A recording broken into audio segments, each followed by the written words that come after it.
L'Afrique, avec ses réserves d'or, de diamants, d'uranium et j'en passe, est certainement le continent le plus riche de la planète. Et pourtant, la moitié des gens les plus défavorisés du monde vivent en Afrique subsaharienne. Alors ça va pas vous plaire, hein. Mais la France n'y est pas pour rien. Stop! Il y a des sujets dont on peut pas parler, et d'autres, il vaut mieux pas. Ah bon? Comme lequel? Par exemple, le conflit.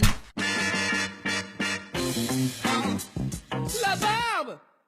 La France est un des pays les plus riches du monde alors qu'elle n'a quasiment aucune ressource sur ses terres. Pourtant, la plupart de nos entreprises comme Areva ou Total vendent de l'énergie. Alors je vous le dis tout de go. C'est un putain de hold-up! Si les pays d'Afrique vendaient et exploitaient eux-mêmes leur production, ils deviendraient les rois du monde! Alors comment on s'y est pris? C'est très simple. Au début de la décolonisation, on a placé des pions à la tête des pays pour servir nos intérêts. Et le jour où ils sont plus d'accord... Bon, monsieur le prince président Bandigou, on vient de découvrir du coltan dans votre pays, j'ai une proposition à vous faire. Je vous propose d'exploiter ces mines à votre place, qu'est-ce que vous en pensez? Mon pays est un pays libre, qui s'est affranchi de tous ses anciens colonisateurs. Je vous propose un contrat sur 100 ans, non renégociable, mais en échange, une belle valise de billets. Ces richesses appartiennent à mon peuple. Il revient à nous seuls d'exploiter ces mines et d'en faire nous développer à la hauteur de nos richesses. Le Caponeria est mon pays et je le gère comme je veux. Attendez, monsieur Tombouctou, si vous êtes ici, c'est grâce à nous. Vous seriez pas le premier dictateur qu'on renverse. On est d'accord avec ça ou pas? Vous voulez vous retrouver dans Paris avant des petites tours Eiffel à la sauvette? Attendez, va pour une concession sur 100 ans. Par contre, je garde 5% des profits pour moi. Vous êtes dur en affaires, hein? J'ai pas HEC. C'est pas vrai, moi aussi. Voilà, petite signature ici. Eh ben c'est parfait, ça, monsieur Boubou, les bons comptes font les bons amis, hein, vous savez ça. Ah, vous revenez quand vous voulez. Et quand les colonies ont voulu devenir indépendantes, on leur a dit ok, mais vous nous payez une taxe coloniale. Du coup, les anciennes colonies ont commencé leur indépendance avec une putain de dette envers la France. On leur a mis à l'envers dès le début, hein. C'est le cas d'Haïti, première colonie indépendante qui a complètement été ruinée par cette taxe. Oh yeah, maintenant! Mais vous êtes qui? Je suis le chevalier Bertrand Floutard et je viens acquérir vos impôts pour le seigneur.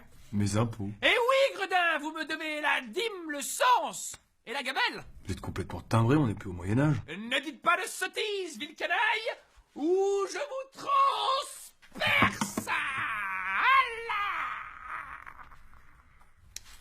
Bon, on fait quoi? Bah, je vais appeler les flics.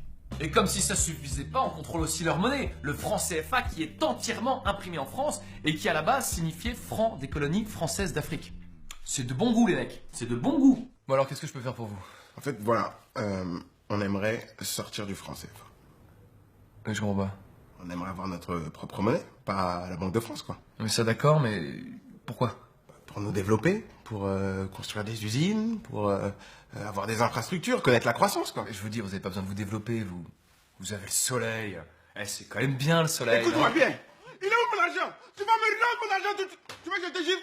Je te gifle. Par contre, les hommes d'affaires français, eux, ils se font plaisir. Ils investissent à tour de bras. Bolloré, par exemple. Oui, le même mec qui donne de l'argent à Morandini et Cyril Hanouna. Un garçon plein de qualité. Et ben, ce gars-là possède tous les ports de France-Afrique. Du coup, dès qu'un bateau entre ou sort, le mec se rince. Alors les gens qui pensent qu'il y a trop de noirs en France, faudra pas oublier qu'on est bien content d'avoir de la lumière, du chauffage et de l'essence pour aller bosser. Parce que le jour où on perdra nos privilèges, ce sera peut-être à nous d'essayer d'aller vivre chez eux.